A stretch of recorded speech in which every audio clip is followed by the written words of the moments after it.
General nerdery. Today on GNN, we're doing fashion again. All that and more coming up on General Nerdery News. We're your hosts. I'm Zach. I'm Tyler. And I'm Steven. A little bit more, not a bunch more. Yeah, I was like, and more. Oh, I guess we are going to do ingesting? Yep, no trailers, no news. This would be like a 2-hour episode at that point, and we did that last time, and we're not doing that to you again. To you as in the audience, or to you Or as to in you me? as in us. Both. Fair. Why not both? Ingesting? Ingesting.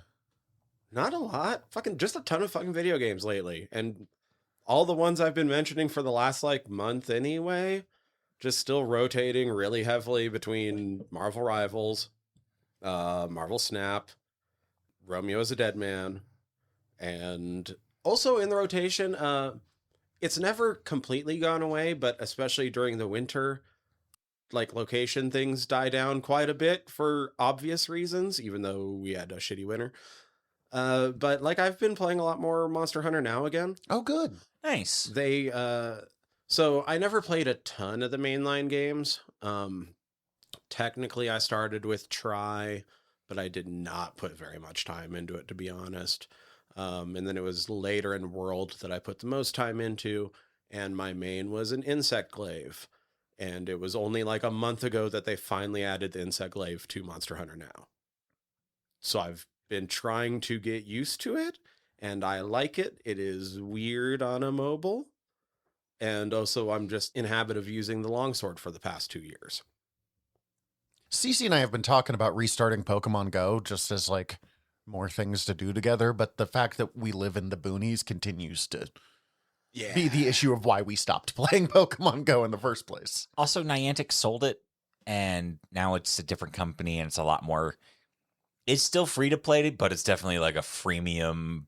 It's easier if you pay. To the point where I really stopped enjoying playing, and have not played in many months. Now is incredibly generous for free to play.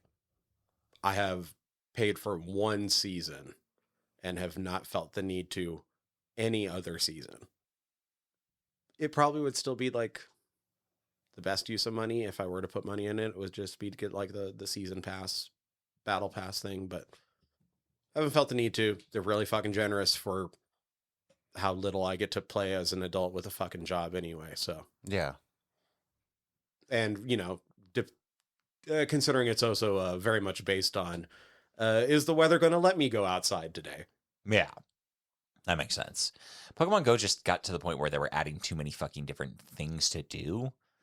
And they were trying to have each one have its own ecosystem of there's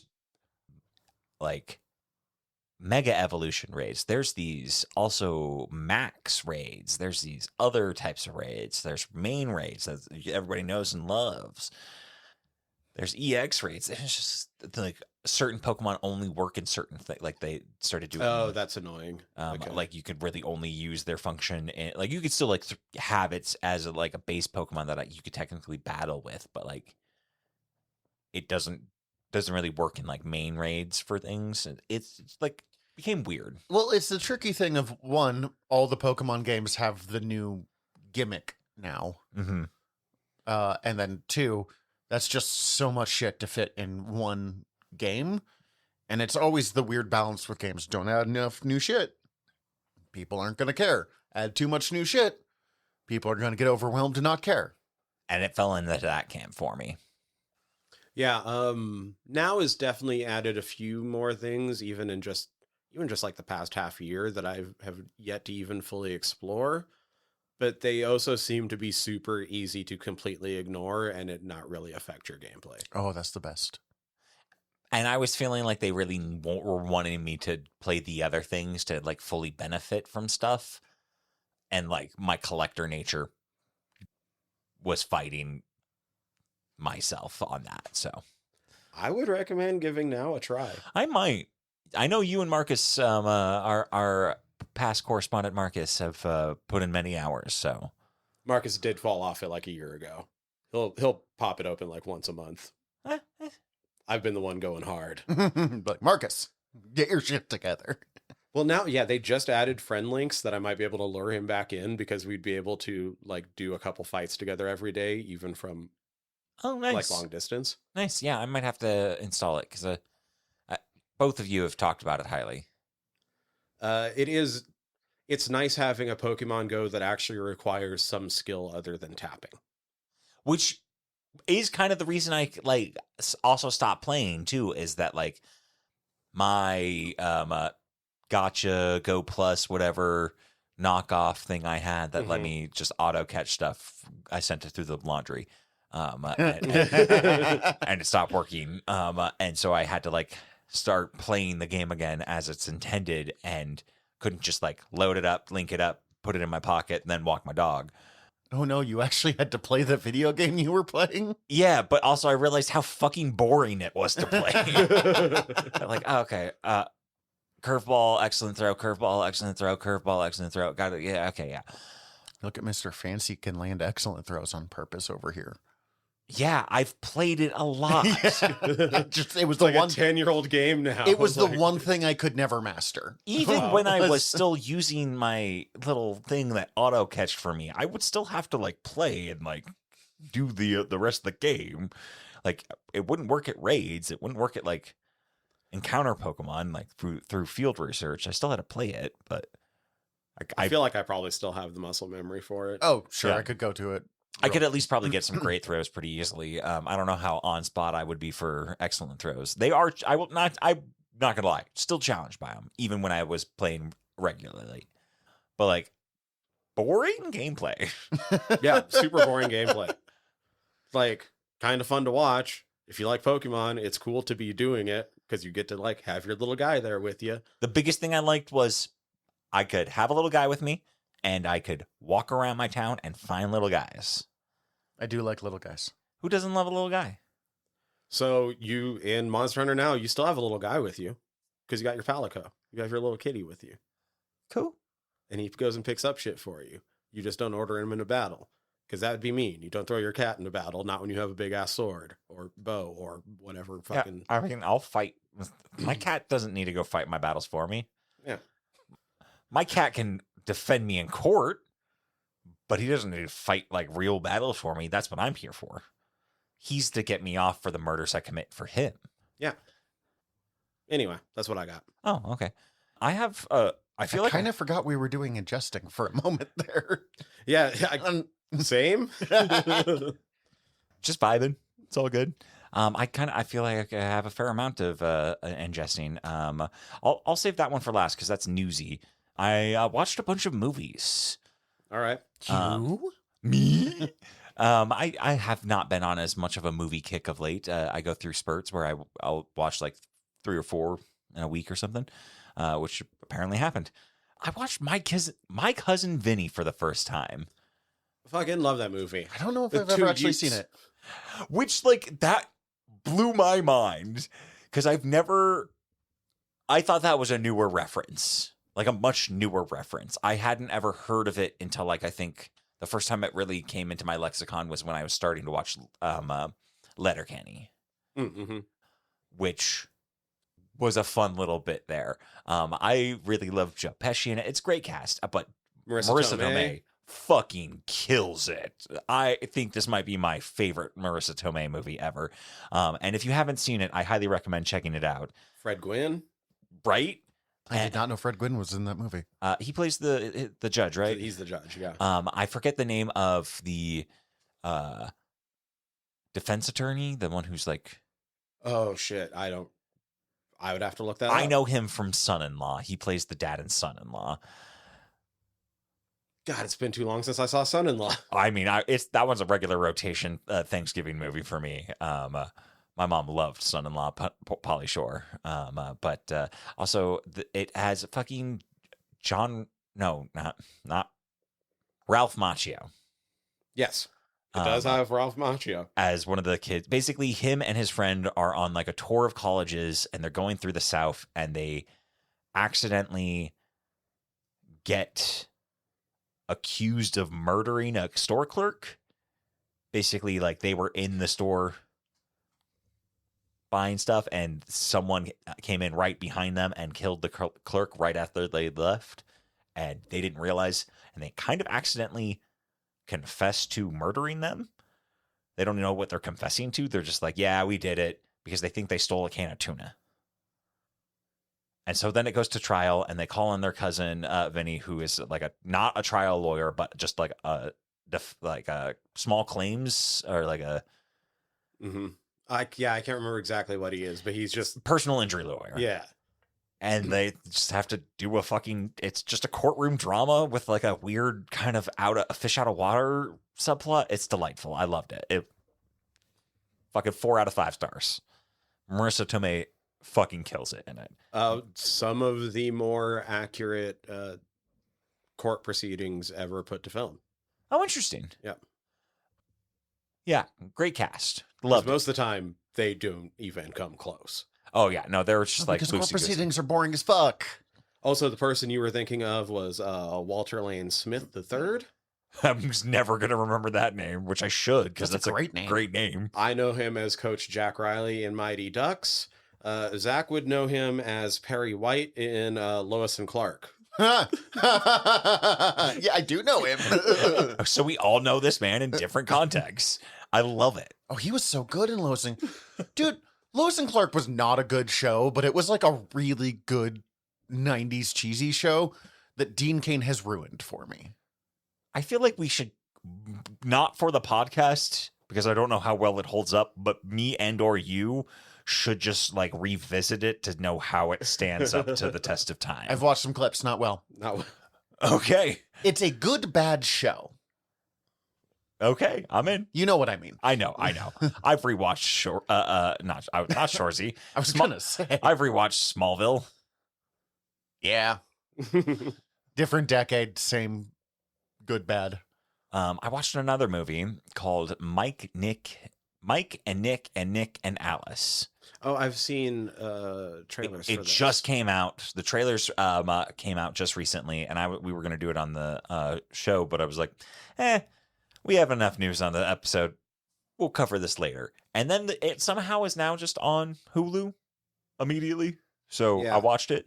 It has Vince Vaughn time traveling back in time to save James Marsden on the night that he dies.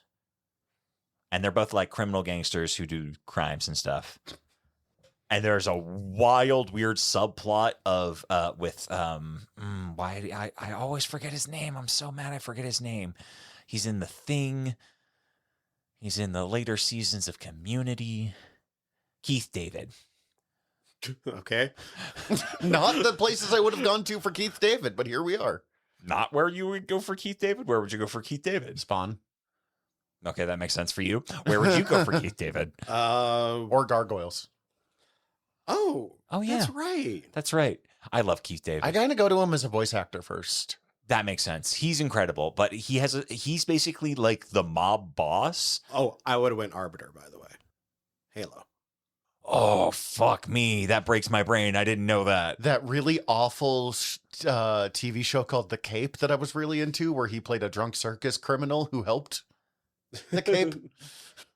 Yeah, he plays the mob boss in this. He's so good. Who has an adoptive son who went to jail, basically got out of jail the night that he goes back in time to, and it's like that's the subplot, is going to like parties and stuff for him. It's fucking a fun, weird sci-fi movie, like time travel movie that like I had to watch all the way to the end for me to be certain that I was like, is this good? Are you doing... Should I be okay with how weird you are? They have like certain moments where it's just like completely derailed of like the main plot to just like have a conversation where the four of them, Vince Vaughn and two Vince Vaughns and one James Marsden, and I'm forgetting the woman in it who plays Alice, are all sitting around having a conversation about Gilmore Girls and who is the best or worst boyfriend for Rory. And they just have a full conversation about it. And they get into even like a Year in the Life Netflix thing. And I'm just like, what are you guys doing here? I respect weirdness that sounds like a like not mood killer, but like pacing killer. Same. And it wasn't like even that much of a pacing killer in that, like, it was a pretty quick movie for me. I enjoyed it. And like, it's just like, why? Like, I then realized as they further went along, there was a reason for it and there's merit to it in the meta narrative story that they're telling. But it is definitely a movie that like didn't feel the need to explain everything as it goes. It's going to unfold as it goes. And you don't need to know everything. If it doesn't explain it, it will get explained later. And if it doesn't get explained fully, you'll have the context to fully understand it. And I really enjoyed it. I thought it was pretty solid. They do set it up for the possibility of a sequel that will be called Mike and Nick and Alice. Okay. And I'd be here for that. Also, Ben Schwartz, or Ben Schwartzman. What is his name? I think it's just Ben Schwartz, the guy from Parks and Rec, who plays John Ralphio. Yeah. He's the guy who invents the time machine in this movie. Brilliant. And he's got a real energy. I went there too. And he's bringing that energy.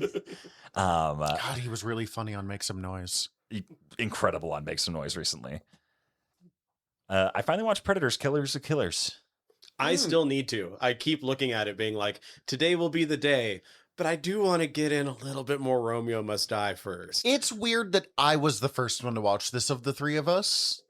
Yeah, I That's very fucking true. loved it. It was incredible. I want to rewatch it. Yeah. How much does Zach still need to watch Prey? Incredibly still needs to watch Prey. Yeah, no, there's no argument on that front, man. I'm kind of mad you haven't watched Prey. Get distracted.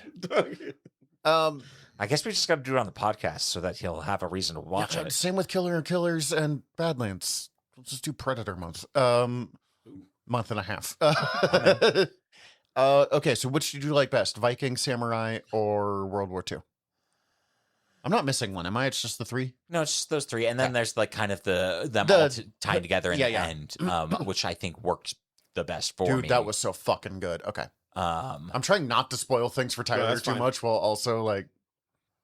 I think my favorite visually is for sure the Samurai one. Fair. I love the energy of the fighter pilot one, like the pacing and like the feel of it. Yeah. I have to now look it up because I I think I liked the Predator from the Viking one the best, though. Like the Predator himself. that Predator is fucking cool. I have to look it up now because I meant to look up who does the voice of the pilot because it sounded like the guy from Reaper. Which guy from Reaper? The main guy? No, not the one who Tyler burned. Labine? No, not Tyler Labine. The one who burns off his eyebrows in that one episode. The guy who plays Mad Dog in Arrow? Yes.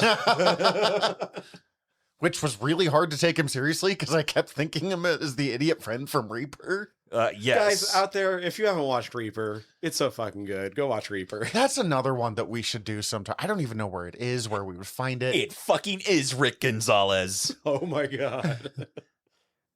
Huh. Okay. Yeah. I'm adding Reaper to the list.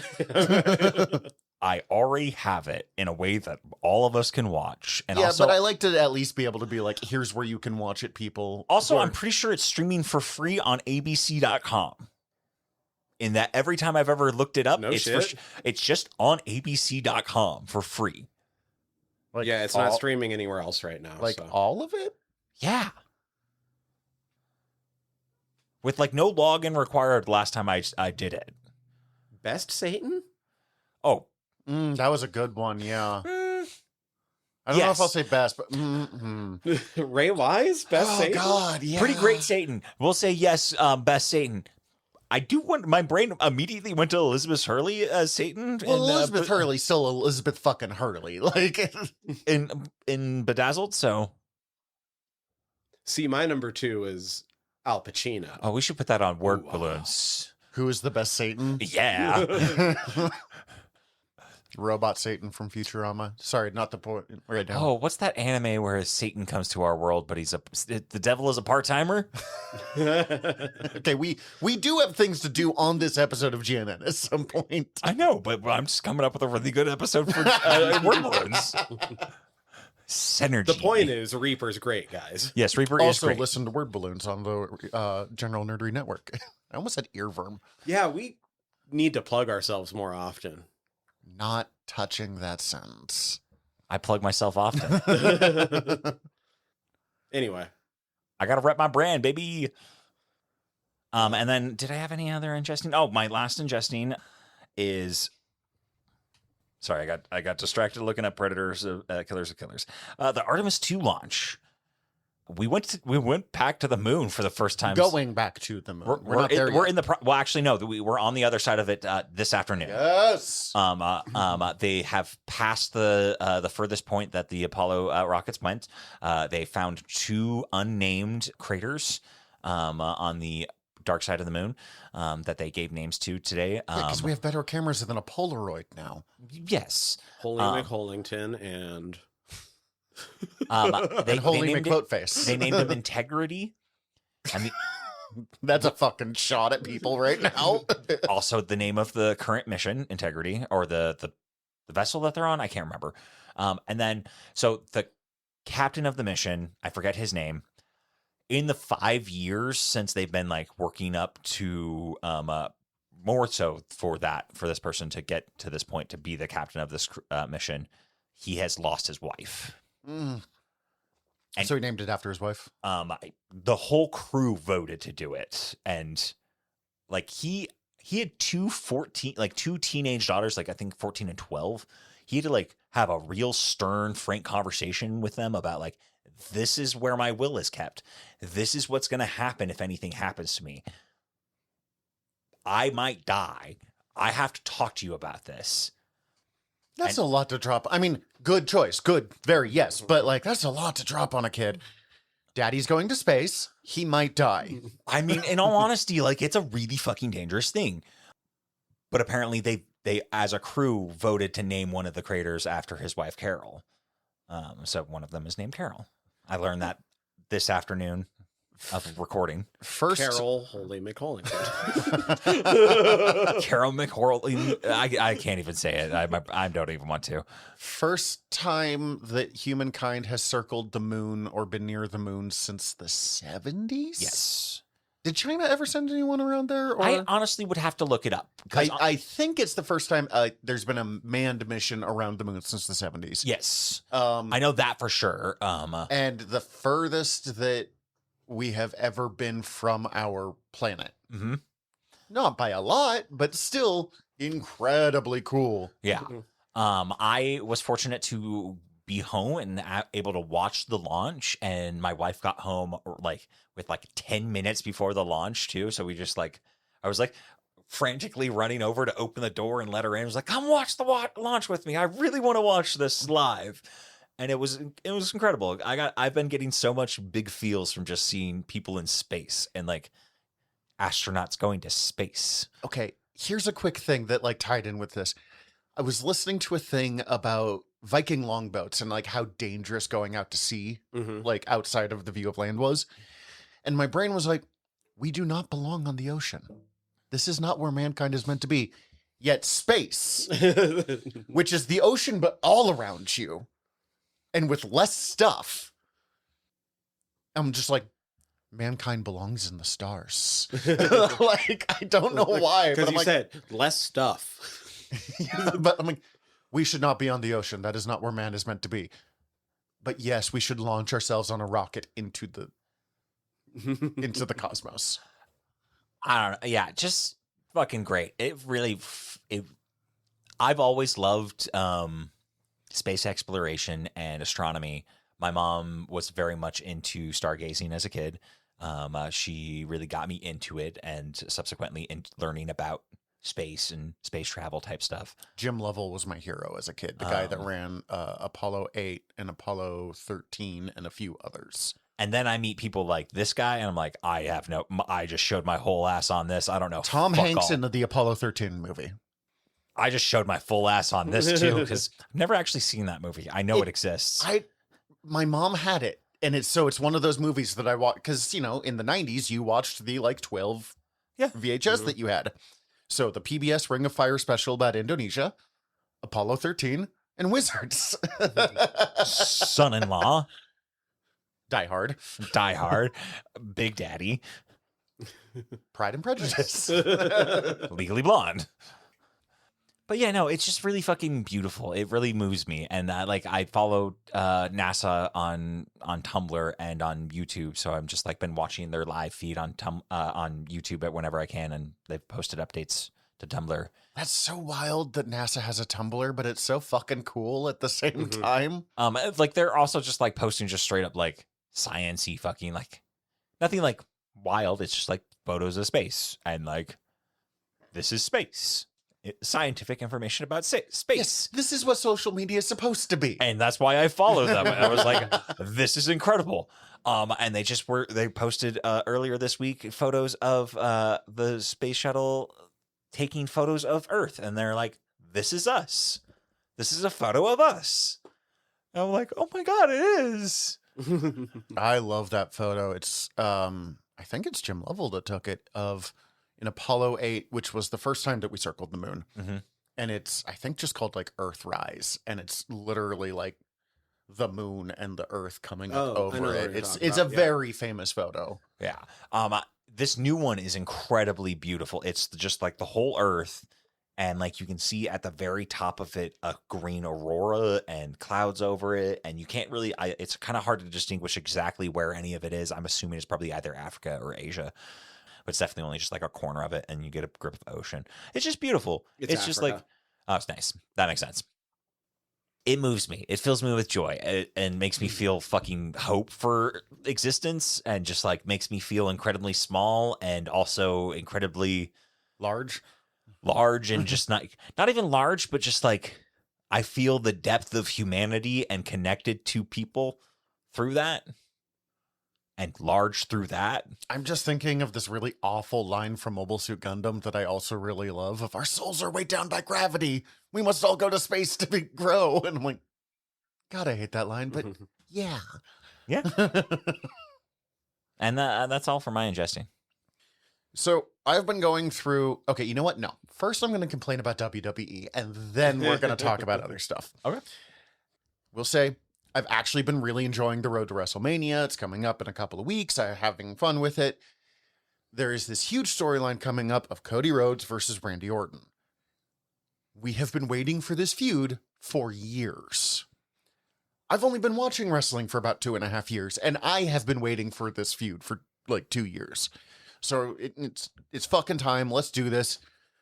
Randy Orton went insane and started beating the shit out of people, and people keep cheering for him, even though he's being like super evil, because people enjoy cheering for the story. Like I keep watching people be like, oh, they cheered for Randy when he beat up Cody. That must mean that Cody's the bad guy now. And like, no, because I'm on Cody's side and I still cheered for this. Like we are aware this is a story. So we just are excited to have these moments. But in this, he's been having a mysterious phone call with somebody. Just talking, not revealing who it is, being like, oh, you're right. I appreciate you giving me advice and stuff. And like, who's been the guy on the phone has been this huge storyline. Like, Jesus. Would have been better than what we got. The devil. Also would have been better than what we got. Randy Orton's got the whole, like, I hear voices in my head kind of thing. Like, his mother. His dad was one of the highest options because his dad was a wrestler, Cowboy Bob Orton, who like worked with him when he first came out and stuff. Like they did a father-son duo team. The Rock was a possibility. It wasn't a good one, but it was there. Triple H. My favorite was Kevin Owens, who should be coming back sometime soon. Kevin Owens had that big fight with Cody Rhodes. He was supposed to have a big fight with Randy Orton at last year's WrestleMania, but then he fucked up his neck and had to go get surgery. But like that would be a good way to like work that stuff in, especially since Randy's turned heel and stuff. Instead, it was former WWE announcer and ESPN podcast commentator Pat McAfee. Oh, that's the worst choice. Pat McAfee exists. He's a former football player. He commented on WWE for a long time. I guess his show is huge. I don't watch it. So I've actually seen a shit ton of him because it's his show that's going when I go to the gym before work. Oh, okay. He's kind of a jackass, but like not. He's actually really good at doing his job on the show. He's just a jackass. Exactly, And yeah. like continues to hang out with other jackasses and give them platforms. But yeah, that's very much one of it. But here's the thing. One, the moment this came out, literally within 5 minutes, WWE was letting it known that this was not their creative decision. This was a decision from higher up, that TKO wanted this. Because they were like, oh, Pat McAfee will sell more tickets. Because ticket sales are down at WrestleMania. And they're like, it's the problem with the product. I'm like, no. The problem is you keep jacking up prices and the economy's in the shitter. No one can afford fucking $2,000 tickets for okay seats. Yeah. That's so much money. I looked it up. I mean, that would be pretty decent seats, but still, like, it is. Front row seats are like 4 or 5 figures. It is. My question very is like, what's expensive. the shittiest seats ranging? $200, $150. Okay, that's manageable, but like, Yeah, still, but you can barely fucking see the ring from that. Like Yeah. that is. not a thing I'd spend money on. In all honesty, is the problem. There. I wouldn't for a big show, anyways. But like, no, guys, the economy's in the shitter. Take that into account. But ESPN's a big partner, so they wanted something for synergy. But the way they revealed that it was Pat McAfee is Cody and Randy Orton are fighting, and then Pat just runs up out of fucking nowhere and kicks Cody in the dick. And then starts complaining that modern wrestling is bad and ticket sales are down. And it's because of 40-minute Iron Man matches. I'm like, you are watching not WWE if you're watching that. What is a 40-minute Iron Man match? 40-minute Iron Man match means the match goes for 40 fucking minutes and you have to wrestle the entire time. It's an endurance match. Who's doing that? AEW. It is a real, like, absolute physical exertion, like, crazy impressive. WWE is lucky to have 40 minutes of wrestling on a show anymore. Like, Yeah. which is fine. I'm here for the variety show, but no. Being like, you're abandoning the people who were fans of the Attitude Era when you have Randy Orton right here. 3 things, dumbass. And all of this was unplanned. They just sent Pat McAfee out. 1, the Attitude Era fans are all 30 to 60 years old. Yep. You gotta bring in new talent. It's not 1998 anymore. 2, Randy Orton was not in the Attitude Era. Nope. That was the first thing I thought of. He joined during Ruthless Aggression, which is like right after. Yes, I know the names are dumb. No, they were pretty on brand for wrestling. 3, they're not abandoning the Attitude Era. The theme of the new WWE video game is the Attitude Era. It was so bad that they told Cody, you need to go out later on in the show and cut a promo to try to salvage some of this. Just shoot from the hip. Jeez. And I will say, like, they were in Randy's hometown. Everyone was cheering Randy. Everyone was booing Cody. It was always going to happen. They will always cheer for their hometown character. Yeah. By the end of Cody's promo, they were all cheering for fucking Cody. And he's like, this would be like, he's like, fucking Pat McAfee. This would be like if the NWO revealed their 3rd member, and instead of Hulk Hogan, it was Disco Inferno. I'm like, yes! What a good fucking line. Like, taking shots at his bosses, swearing, which you're not supposed to do on SmackDown because it's on USA. And he's like, what are you going to do? Fire me? How'd that work for you last time? Man, he would, Oh, that's great. I'm actually kind of enjoying it because it's bad, but like, That's that pretty kind good. of reminds me of like the game promo in a way, but time to play the game. Yeah, no, I'm into it. Okay, but actual ingesting. So I'm going through one of those, like, trying to catch up on things I've been meaning to read, watch, whatever, trying to get into new things because it's apparently an ADHD thing, according to my therapist. I get stuck in like comfortable media Oh yeah. because I get decision paralysis. Do you not have a large library of that you just don't rotate through? That's what I do. I like have like 17 shows that are comfort watches that I just go through each different one. Well, like, okay, I got I finished re-listening to Last Podcast, and I need to stop listening to old episodes of Last Podcast, not because I don't enjoy it, but because I'm in the top 0.1% of Spotify listeners of Last Pod, and that's too much. Just start re-listening to all of our podcasts. And so I was like, I've been trying to like other audiobooks, other stuff. I re-listened to a hardcore history on the Munster Rebellion, which is the Anabaptist. I'm going to go real quick through history thing because it's interesting to me. I am amused that I have like my 3 different categories of stuff. I've got wrestling, I've got history, and I've got comic books to talk about today. After Martin Luther had his issues with the Catholic Church that he put up that created Lutheran and Protestantism, a group called the Anabaptists was created. The Anabaptists' main thing was you need to be rebaptized as an adult because when you were baptized as a kid, you could not make that choice. You need to make that choice for yourself. So you have to get rebaptized. There's other beliefs, but that's like the basics. Mm-hmm. Mm-hmm. Doesn't seem that crazy. I mean, I like it. Yeah. Are you committed? You could get murdered by the state for being an Anabaptist. It was a heresy that led to the death penalty. Why? Because in the 15th century, the Catholic Church was a little intense. Sounds a little bit more than intense. Or So- at least a little bit more than little. They did manage. They also thought the end times was coming, but originally it was a very like non-violent version of the end times. Like it's coming and we need to be ready for it, but we shouldn't kill people. And then they killed the leader of the Anabaptists and they got a little more violent. And there's this story of they ended up taking over the town of Munster through weird shenanigans I'm not going to get into. And when I first heard this story, I was like, this is the wildest shit I've ever heard. Because like the local prince lays siege to this town, spends the next year. And what starts is this like nice group of kind of hippies being like, yeah, we should like just be ready for the end times and, you know, get baptized again and all that.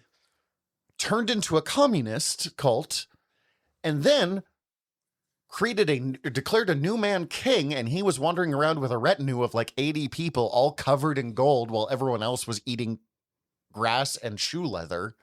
I was expecting you to say people. No, that came later. And then it turned into a polygamist fuck cult. And I remember hearing like I was expecting that part to come sooner than it did in that line. Same. it came, I think, before the eating of people. But so it was after eating people and then it was eating people. Yes. I mean, I'll stop at one of those and not go to the other. But thank you. That's good. But I remember like first time I heard the story being like, this is the wildest shit I've ever heard. How could this possibly happen? And now that I've read a lot more about cults, I'm like, oh yeah, every part of this tracks perfectly. I can see exactly where things went in. Standard cult fare. Here's when the charlatan took over. Mhm. Here's the David Miscavige character. Here's where Joseph Smith brought polygamy in, just like 500 years earlier. They're just like, running the same playbook every time. and then reading through some comics, I finally fucking finished. It's called The Marvels. I'm pretty sure it was like the 20th anniversary of the comic Marvels by Kurt Busiek and Alex Ross, which was the history of Marvel comics, all painted by Alex Ross, so beautiful. Oh, yes. Through yes, the yes. point of view of a photographer. Cool. Yeah. Because it's called The Marvels and the covers are all by Alex Ross and it's written by Kurt Busiek, I'm sure that it ties in somehow. But the idea is just, here is a storyline that we can pull any character from like any corner of the Marvel universe. So it ends up like Spider-Man, Black Cat, Storm, the Human Torch, Iron Man, Captain America, Arrow from like Marvel Snap, the yeah, wind-powered okay, woman yeah. from Korea. Interesting. The original Golden Age Vision, who I want to cover on an episode of Word Balloon someday. He comes from Smoke World and he knows the power of smoke. I too know the power of smoke. Yep. Ditto. Arcus.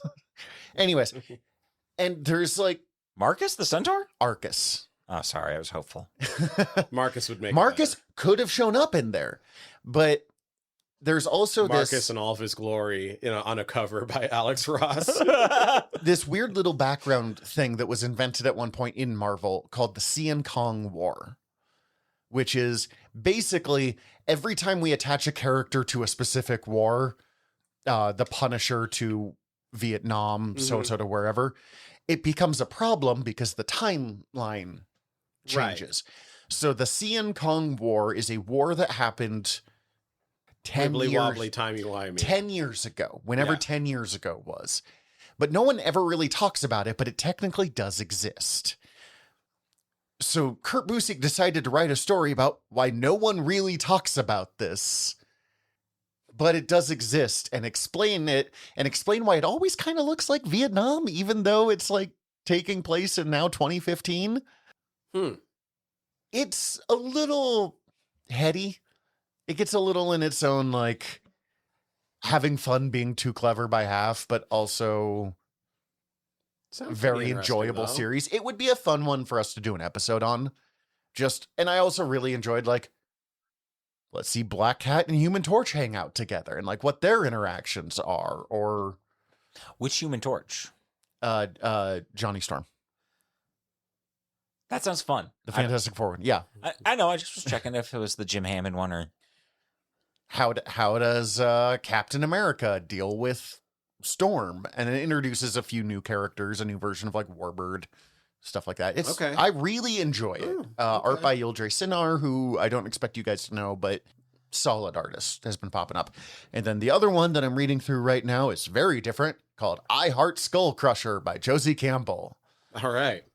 Josie Campbell has written a bunch of stuff I've not read, but has done like the Adventures of Superman comic, Amazon's Attack, a bunch of things that I went, oh, this is supposed to be really good. I Heart Skull Crusher is a classic, like, little kid dreams of joining a sports league and is making a ragtag team to force their way into the thing. Except it's in the post-apocalypse. Sweet. And the game is called Screaming Paintball. I love Screaming And Paintball. from what I can tell, it is soccer with weapons. Okay, so that wasn't the version of Screaming Paintball that I played, but I bet it's still great. But like, okay, one, it's from Boombox, which is Boom Comics, but it's like their kids line. This is an incredibly dark comic for, like, she carries the skulls of her parents around and talks to them because... It's got gorgeous art. I really love some of the pages on it. Because, like, she wants friends, or the coach of her team they kidnapped and just tied to the front of their truck to make him, like, go with them. Their goalie is just a bear. That the coach got tricked into being told is a mutant bear hybrid, but was just a bear with a baseball cap on it. But, like... Is he good at being a goalie? Yeah, it's a bear. Is he always weird? Doesn't really talk much. He just roars every once in a while, and everyone runs away. Goalies are always weird. It's a really fun little comic book. I love this book. I've got the second volume on order. I knew I was going to like this book, and it just took me a minute to get to it. Yeah, it looks super gorgeous. Looks very fun. Same artist who did the Ninja Turtles Power Rangers crossover, which I also really fucking loved. That sounds fucking cool. I do love that all the artist and the creator, or the writer, are both like kids books writers that are doing Screaming Murder Ball. It also gives me a little bit of vibes of, the storyline in Battle Angel Alita where she gets super into that, like, murder racing ball. Yeah, like, it's again, post-apocalyptic murder games. It's kind of rollerball. It's kind of roller derby. Yeah.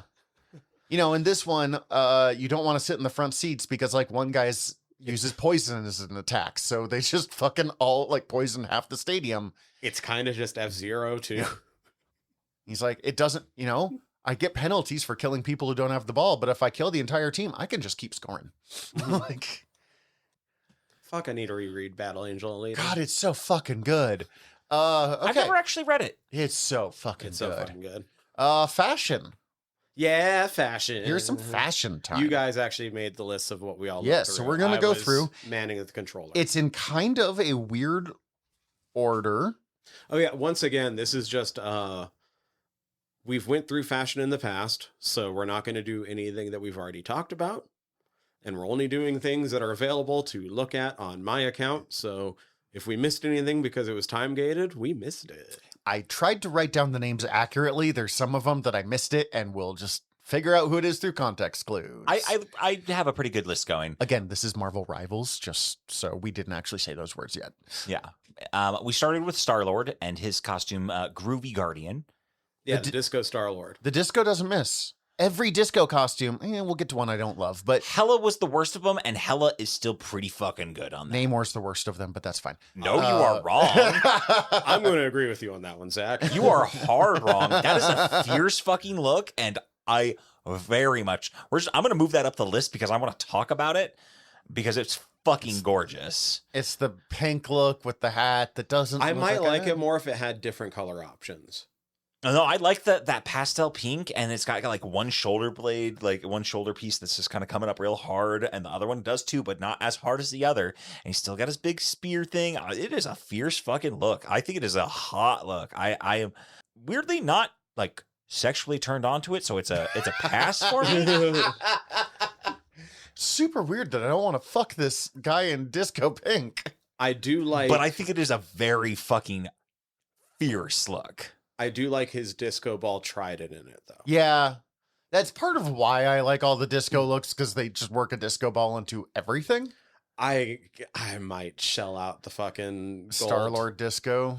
for the Star-Lord and the It's so magic. good, Let's just yeah. talk about the magic because it was part of that. Infernal Idol magic, yeah.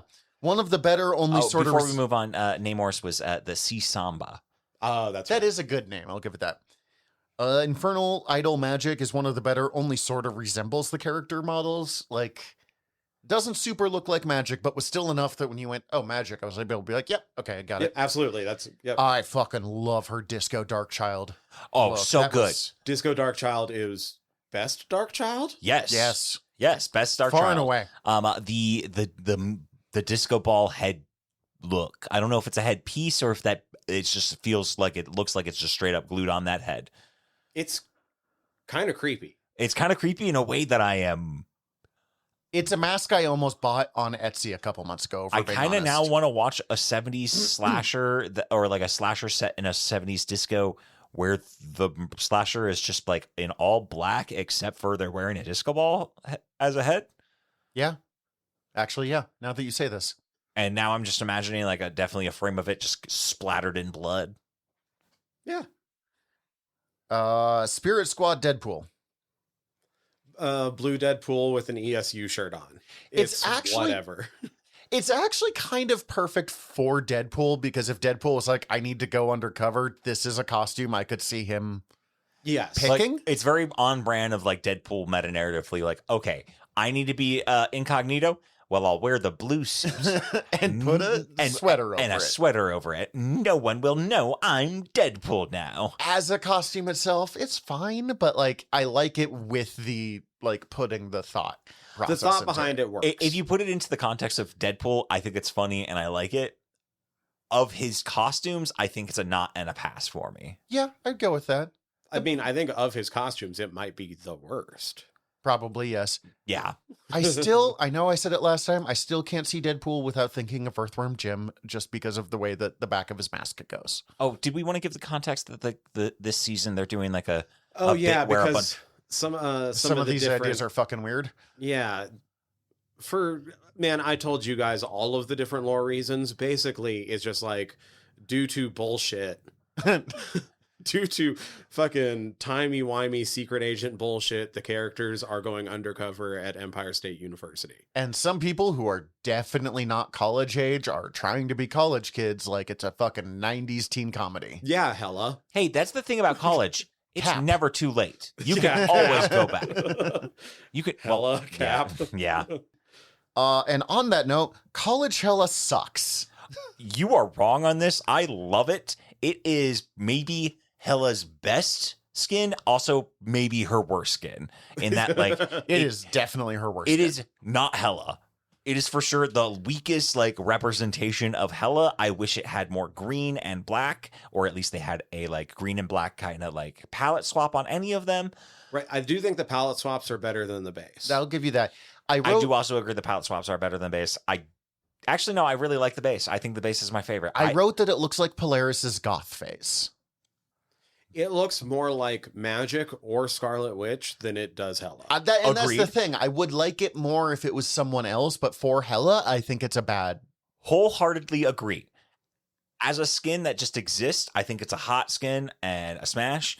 As a Hela skin, I think it does not work as a Hela skin. That's a better way of putting it. But like, okay, but there are ones that look nothing like the character, and I'm like, don't care, it looks cool as fuck. Don't care. Hela's cosmic thing.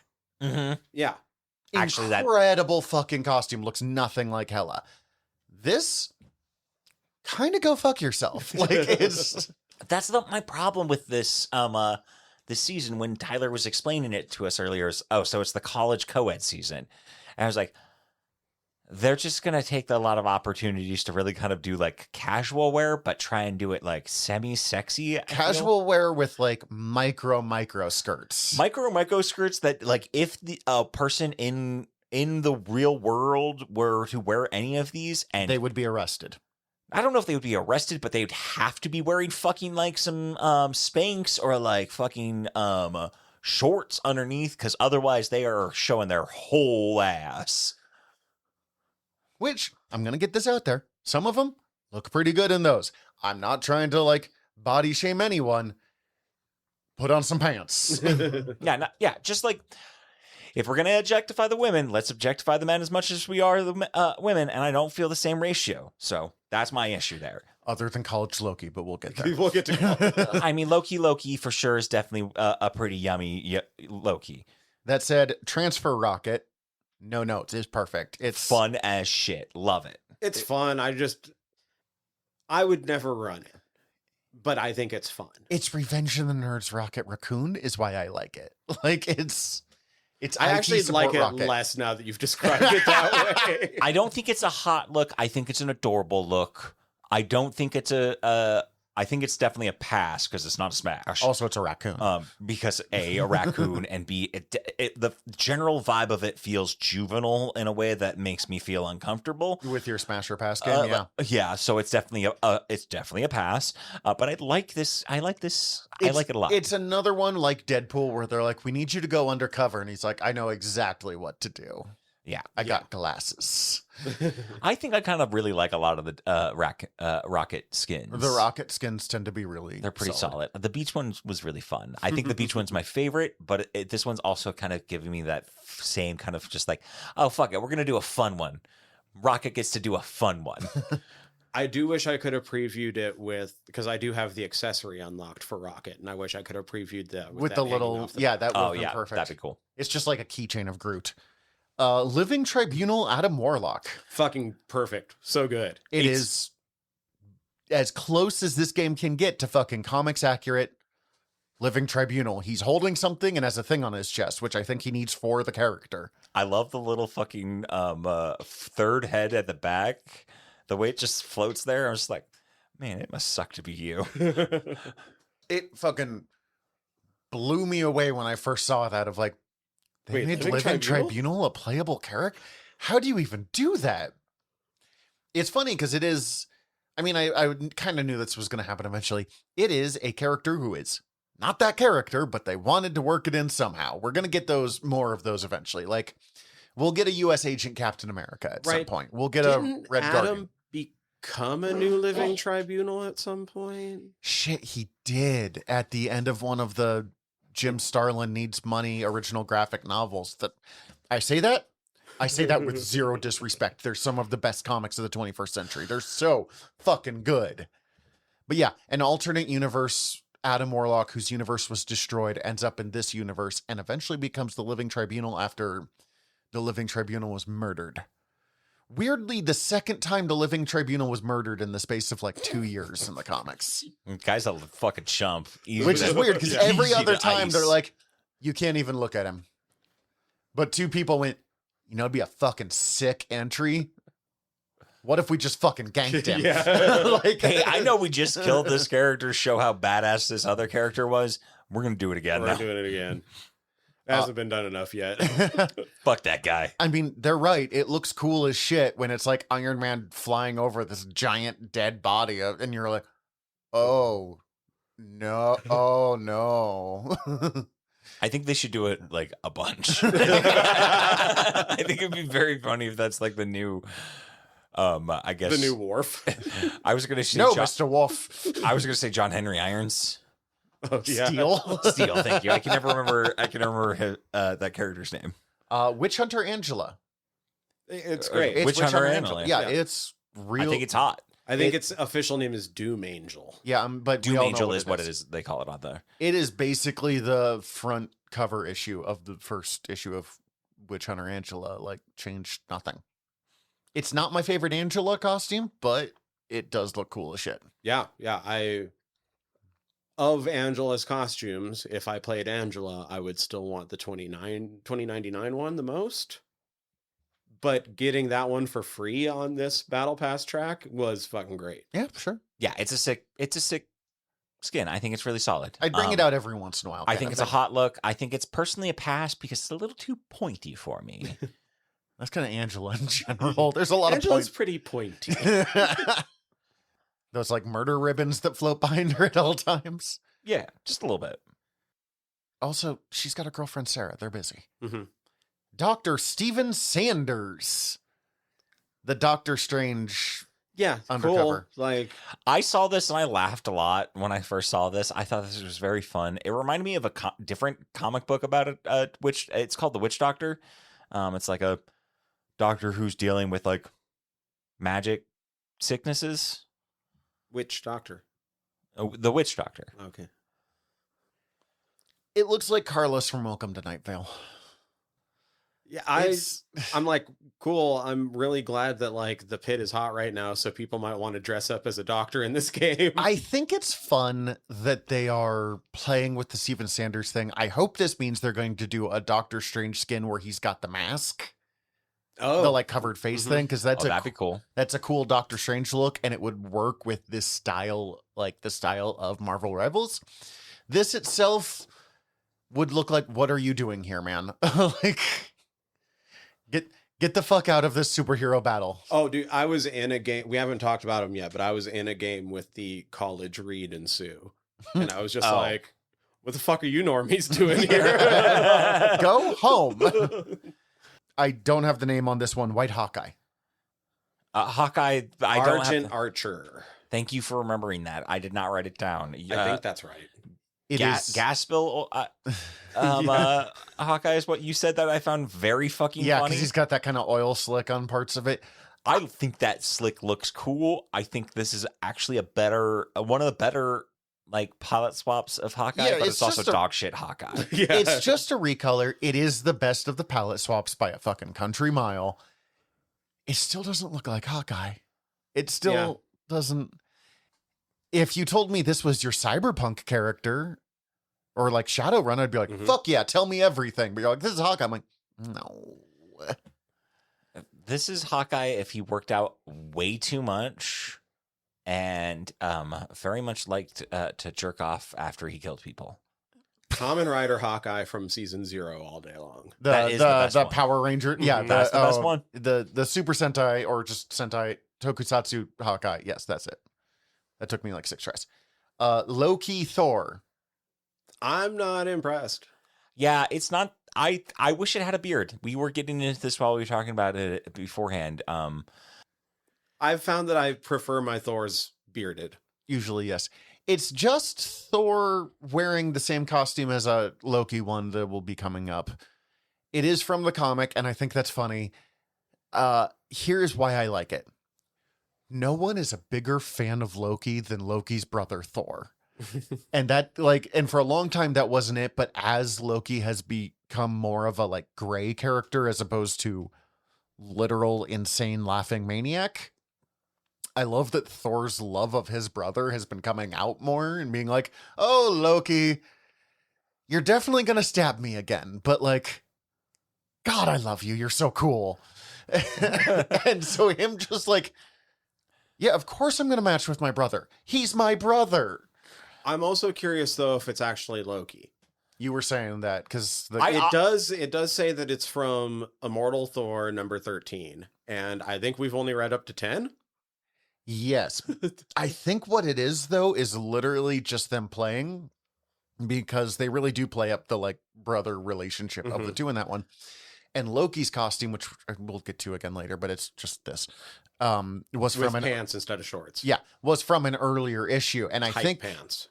Tight pants. and I literally think it was just Thor being like, "Yeah, I like that." I like it. Like, or that Loki gave him his shirt, and he's like, "It was a gift from my brother. Why wouldn't I wear it? Just because it probably is going to turn into a snake and stab me." Like, I will say that if this was a butch lesbian, it'd be a very hot look and very much a smash. On Thor, it's not, and a pass. okay, we have one other, but we'll go to just Loki in real quick. Just Those clothes are painted on. oh yeah. Okay, so This is where Loki's the sex symbol. Like, Yeah. holy he's so ripped too. His shoulders are so defined. So I've been seeing a lot of fucking photos of one of the main actors from Heated Rivalries, and where he's just like basically like in like a sheer top, and I was like, God damn, that looks like that guy from that thing. And my brain, I hate that my brain immediately was like, this looks like this real human being that people have been objectifying on the internet, and I know because of that. He must be wearing a G-string with those pants or something to really pull it in, because that is just like all the way up the butt crack. No, he's commando. He's so not he's wearing just like actively pushing. Yeah. Like, It's a good look though. This is It- my I do favorite of like the it. college. Maybe my favorite of the college. I think it looks. is. Yeah. I do like the Sue. We'll get to her. we'll get to Yeah, that. Sue's pretty great. Dancer Luna Snow. That's not the name for it, but it's the. Yeah. I don't remember. They give her The dancer is what I Oh, wrote down. okay. So yeah, Well, it gives a name because she's got a like all the ones. Almost all of them have undercover names. it's fine. I don't think the haircut works for Luna. Right. Me and you were in agreement on this. The hair doesn't quite work, It's but that- otherwise it's fine. It's that kind of mullet look that I've been seeing more of lately. You I liked it a didn't lot read more. it as a mullet. I just read it as like long down hair. Long down hair, but like very defined bangs is what it is. Yeah. And kind of like rolls further. I'm also imagining it more in the context of like an Asian woman having this haircut, where I feel it works more than I see it on Caucasian women. A friend of mine got a version of this without it being as long, because, you know, it's Marvel Rivals. Everything's over the top in the back. And I don't think it looks bad in person.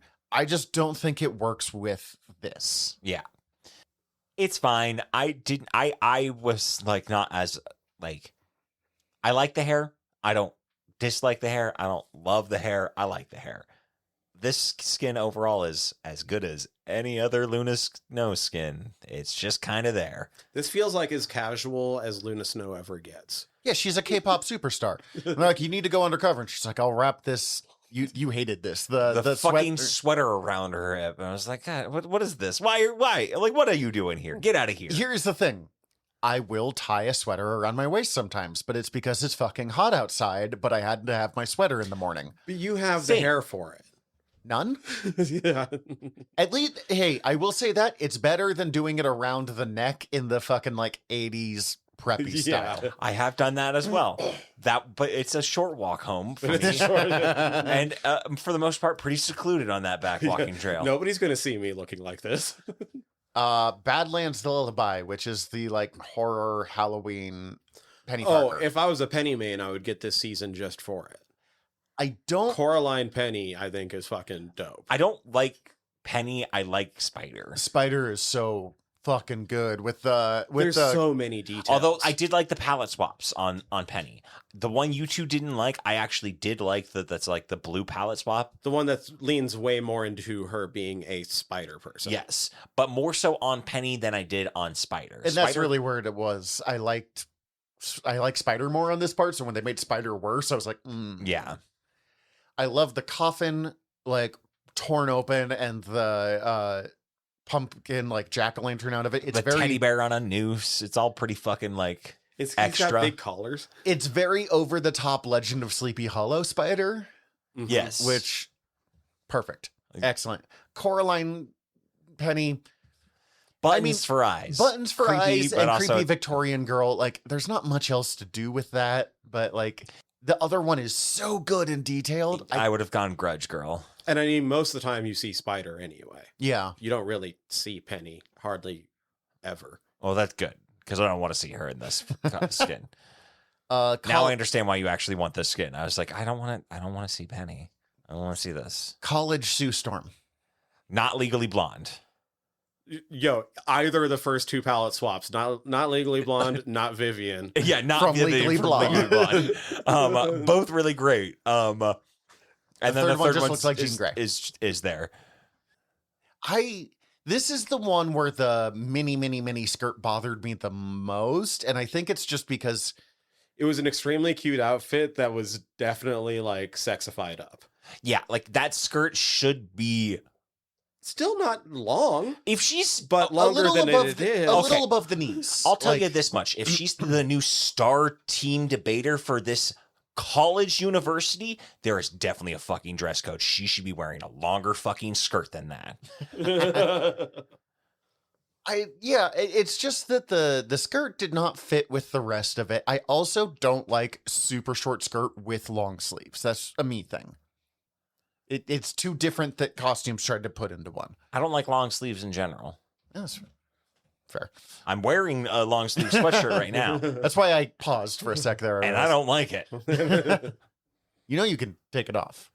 I know, but I like to be warm outside, and I didn't want to get sandwich on my shirt. Dr. Reed Richards is Reed Richards. Way less interesting than Sue. Pretty mid in a positive way. Reed Richards, in all honesty, He just looks 'cause like a Pokemon professor. Did you? You're not wrong. You looked up his alias, right? Did that come up with anything? Fucking didn't find anything. The first name means water. Danum Cat. And No she had idea. another one. She had one too, but it was Nope, not gonna remember it. Yeah. No, yeah. Same. this is not the names, but you'll know what it is. The Assassin's Creed Cloak and Dagger. Right. So, what That were was they the called? Thieves Guild.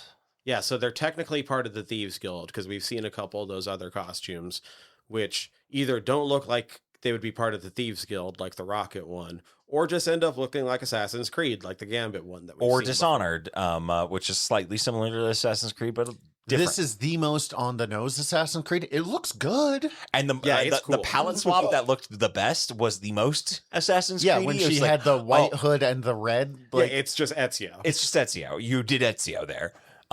They have like fucking a bigger, like she's wearing a gauntlet on one arm and nothing on the other arm. He's wearing a bigger gauntlet on one arm and a gauntlet on they the knew other what arm. they were doing It's like, here. oh, you're doing fucking Assassin's Creed, guys. I know you have very little to pull from Cloak and Dagger. There's not much to go on other than like the base look. So like I get it, but like you're just doing Assassin's Creed. Well, you know what? Now, in retrospect, the Rocket one, which didn't look like Assassin's Creed, does kind of look like Da Vinci in Assassin's Creed. Yeah, okay. You're not wrong. And I kind of like it more now. And we already liked it. It was just very steampunk as opposed to. But I like it now Yeah. more. Yeah. On the other hand, while it's not a good costume, it's wild that we got NFL Super Pro in a video game. It'd be so much better if it's just NFL Super Pro rather than Captain Cap America's with bad the Cap dumbest costume. shield. I feel it's so fucking funny. It's so stupid that it's funny to me. I actually like it. It's a pass. No, it's not like it's a pass for sure. You don't like how he's very specifically got his shirt like clipped up on one side? Dude, I love that he's like, yo, I'm crop topping. no, for this, one baby. side. Only No, one side. just slightly more on one side than the other, but he's definitely got it pulled up on both. You're getting the full six pack, but a little bit of like just a little bit of the peck on one of them. Yeah. It is fucking so stupid. The socks, my god, the socks. The socks are terrible and gray. That said, and terrible. That said, knowing that there is a lot of porn on the interwebs of Marvel Rivals, and knowing the weirdos that exist online, this is someone's fucking fetish. I guarantee somebody is hardcore, like, oh god, Cap, yes. Cap is the football captain. That he's got the like blue strap for his football helmet, and then he's got the like Eye black, but it's blue. And I thought that he was just put a football helmet over his Captain America helmet, Which would first. be funny. Like, I don't remember. Does it have an A on the helmet? Oh fuck, I don't remember. and then it's got his fake name. It's like Hancock on the back or something like that. Hendrick? I think Hendrick. Brett Hancock, Hendrick? Hancock would have been better because it would have been like America still. Yeah. I hate it. I hate it so much. Yet, if somebody shows up in my lobby rocking that, they're going to be my favorite player in the match. I mean, it's better than the piss one. It's so much better than the piss one. It's Yep, it is. It is. Here's the problem. The Captain America shield is maybe the single most iconic item in all of comic books. How have they gotten it wrong on every single skin? Except for the classic Cap. The classic Cap and the Marvel movie one are the two best. So the shields. one where they actually do what the thing looks like, and not like weird glowing shit. Yeah, every other one is dog shit though. Not a football. The Viking one, that's like prehistory one. That's the best one as far as I do remember. Like the Gladiator the disco one is dope. That's the one I'm thinking of. The kind of 2099 Cap where he has a weird bird head and looks nothing like Cap. I kind of enjoyed, but that it was one's not a little. Cap. That one's so fucking over the top. I almost like it. And then there's this one where he has a giant football shield and like is like really rocking that midriff. I do feel like someone showed Cap like Grease, and he thinks that's what high school is. I don't know if he watched Grease. Not Grease, but like a teen movie from that era. Wildcats. Yep. And he's like, that 40-year-old man looks like a high schooler. I can do it too. Except college. If Woody Harrelson can do it. White Fox's undercover look, which we looked at first instead of basic White Fox for some reason. Well, yeah. Well, when we went back, okay. We did it in the wrong order. Let's just talk White Fox in order because she's brand new. White Fox's look should be just what she wears in the comics. Like, I like White Fox's look in the comics well enough, but that kind of suit touch to it is it's sharp. It feels like half like tuxedo, half like kind of like got a little bit of like Matador kind of energy for me. I didn't go there. I can see how you did. I will say they have taken some liberties with White Fox as a play character. Because you showed us how she plays a little bit. Because I've been kicking a lot of ass with her, boys. Because she's basically Black Widow, but Japanese? Korean, thank you. I knew I had that wrong. She's Black Widow, but Korean, until she turns into the giant nine-tailed fox. In this one, she's got like the spirit tails at all time, which gives away and is like shooting energy bolts. Yep, some sort of spirit. It even has a Korean name. When you go in and look at it, it probably translates to something. I don't think she does that in the comics. She should. But that's cool. I also understand that like they just needed something for her to shoot in the same way that like really taking liberties with what Black Widow's like wrist dart things do in this game. Yeah. Some of these you have to bend around them a little bit to make them work for the context of the game. Black Widow, they just basically made an homage to Widowmaker because of the name. Okay. Yeah. I don't think I like the Spirit Tails. I'm curious to see what they'll do with the Spirit Tails as she gets more costumes. Because her undercover ESU one at least makes them red, and I'm sure that like they will be different in the future with different skins too. Yeah, and I imagine reskinning it with like different colors isn't challenging. They did one of the palette swaps didn't change the tail, but changed the rest of her, and that I did not like at all. But the pink one doesn't change the tail. That's what, and if you're gonna do that, change Barbie the tail White Fox is what I wrote down. I didn't even write that one down. I wrote for the base. I wrote boss ass bitch is what I thought of immediately. It very much just comes in with like power suit kind of like energy vibes for like a woman. She comes powerful across woman. as a businesswoman, but you're not surprised when you learn she's also a secret agent. It's a little James Bondy. Yeah. Same with her secret agent one that's just a little more. Oh, suit that's one? that's the best. That is the best one though. The darker the one you get for hitting gold in Yeah. the season. Okay, yeah, that's my. I yeah, literally it's just wrote fierce. For the undercover one, I wrote a bit young, but a hot look though. A little Luna Snow for me, which I understand with the two characters, it's going to be easy. The two Korean characters with white hair that are both members of Tiger Division that use white, silver, and blue as their main colors. It's going to be a little easy to blend them together, especially with this game that already has a habit of doing that. But that one just read a little more Luna Snow than I wanted it to.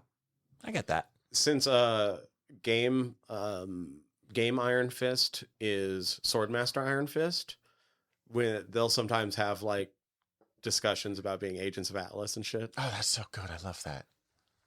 Space Pirate Punisher. Best Punisher. Best Punisher. 40K Deathstroke the Terminator. Yeah. He's got a straight up 40K bolter, and I know I can tell he's the Punisher because there's a big skull on his back. He's got skulls all over the place. He doesn't look like Frank Castle. He looks like Slade Wilson. He looks like He 100% looks like Slade Wilson. Captain Haddock if he was super old and had a gun. I like it even more now that you've pointed that out. It's one of the best costumes in the game. And It's you know how super much cool. it punishes. It hurts punishes me. I fucking tried to change it and it was too late. It was already out there. The blue, like, it's got like a crystalline look on it almost. Like it kind of looks almost translucent, like a crystal. Like his like chest piece is blue, and like he has a couple on his shoulder, and like his gun itself is such a fucking cool look for I it. would wear this look in a fucking heartbeat. This is a very, very hot look. It is a pass for me. He is very much zaddy, which I do know, like, It amazes me that this is a pass for you. The rationale is, and I will agree that yes, in the past, I will opt for, if the option is to fuck that old man, fuck that old man. I will agree that that is my past stance. Oh god, that almost got the Huckleberry soda in my nose. He seems too mean. Frank? I don't want to fuck that mean man. This is probably the nicest version of Frank. I'm It just probably waiting is. for Cosmic Ghost Rider to be a skin for Frank. Wait. Oh, so cool. Oh, that'll be so good. Cosmic Ghost Rider is a character that should in no means work and is the best version of Frank Castle. Odin Force Ultron. So fucking cool. I love Al Ewing has been using Odin Force Ultron for years. First introduced in one of the Avengers miniseries. It's Avengers something. I didn't know I needed fucking Ultron to be blinged out. The idea is that this is an Ultron from the far future who has eventually gained enough power that he was able to take on Odin and steal the Odin Force. And Hank Pym, Ant-Man, was written out by being killed and having Ultron take over his body. So it looked like a half Hank, half Ultron. Okay. And Al Ewing really wanted Hank back. So he brought back his Odin Force Ultron again, and then was like, but Hank Pym's still in there, and found a way to like pull him out, but he's now an old man Hank, so he's a little closer to like comic or movie version. Okay. But it feels like every few years, Al Ewing's like, you know what I want to do right now? Odin Force Ultron. Like, You remember that sick ass shit we did that one time? Let's do it again. it is like, okay, I'm not the biggest Ultron fan because all of the stories tend to blend together. Ultron is a very one-note character for the most part. Evil robot be evil. But his head design's incredible, and it doesn't take much tweaking to be like, oh shit, this is even cooler. The first time I saw gold-colored Ultron, amazing. Age of Ultron sucked ass, but Gold Ultron by Brian Hitch, yes. That fucking cape with that star field effect that they do Dude, so well. you love that. And I mean, I'm with you. I love it anytime they bring it up. And like, this is It's such in a his great chest piece too. Yeah, no, it's so fucking well. It's so well used in this character. This is such a dope character. I loved the last time we talked about Ultron. It was that like The Wasteland robot. the wasteland robot one, where it was like, well, that's the last one you'll ever need. Like, I don't know if they ever top it. And then they put out this one. I was like, damn it, they fucking I think they just topped topped it.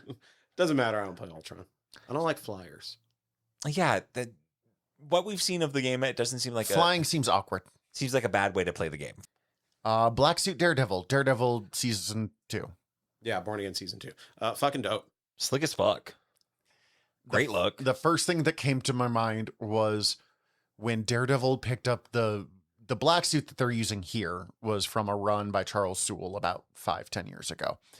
And when he first shows up wearing that around Spider-Man, and Spidey goes, "Oh, so you're going through a black suit phase. I've been there." And that was just the first thing I thought of when I saw this. It does look incredible.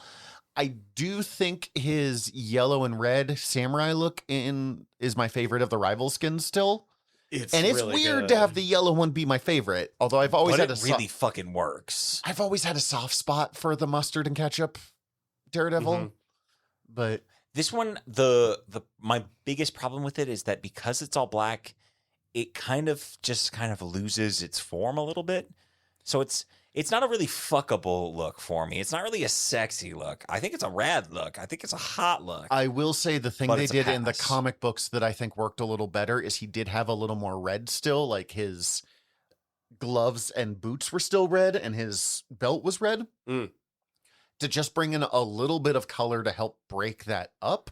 But if you're Daredevil and you're literally a trained ninja, a black costume makes a lot of fucking sense in a way that most of his shit does not. The Thing, Fear Itself. First time I've liked this design of the Thing possessed.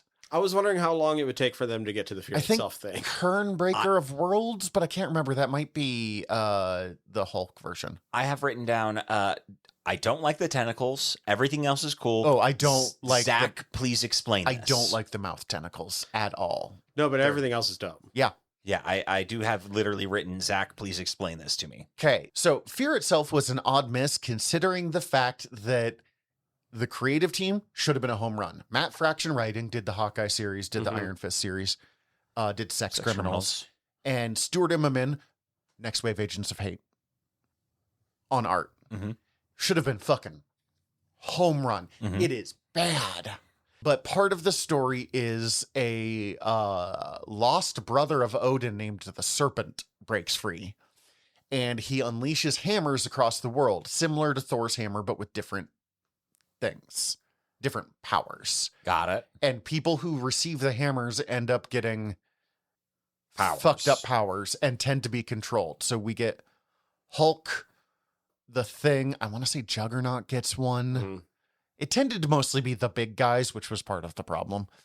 And Makes sense. Oh, Nobody should trust also a big I'm trying to person. remember. I might have no. Red Skull's daughter, I think. I was gonna say I might have the Fear Itself.